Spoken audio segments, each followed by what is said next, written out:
Hello বন্ধুরা, দেখো আমার দুপুরে রান্না কি হচ্ছে আজকে। এদিকে হয়ে গেছে ডাল, হয়ে গেছে দেখেছো, মসুর ডাল হয়ে গেছে। এদিকে তোমার মাছটা বানিয়েছে, পাবদা মাছ বানিয়েছি পেঁয়াজ দিয়ে এটা।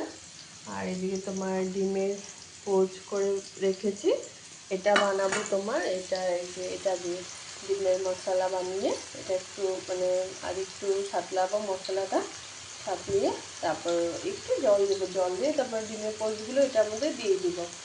তো এটা আমার ছেলের জন্য। আর এদিকে তোমার আমার এই কী বলে, এদিকে তোমার এই তিতা করলা ভাজা হচ্ছে। তিতা করলা ভাজা আমার খুব প্রিয়, খুব ভালোবাসি তিতা করলা। আর আমি সবজি সব খেতেই ভালোবাসি, মানে মাছের থেকে মাংস তো খাই না, আমি ছেড়ে দিয়েছি, নিজের থেকে ছেড়ে দিয়েছি মাংসটা। তো আমি মাছটা পছন্দ করি না এতটা, তবু খাই, মানে থাকে যখন আর খাই। আর মানে খুব প্রিয় না, মাছ মাংস এগুলো প্রিয় না। আর আমাদের ঘরে শুকনো মাছ তো হয়ই না, কম হয়।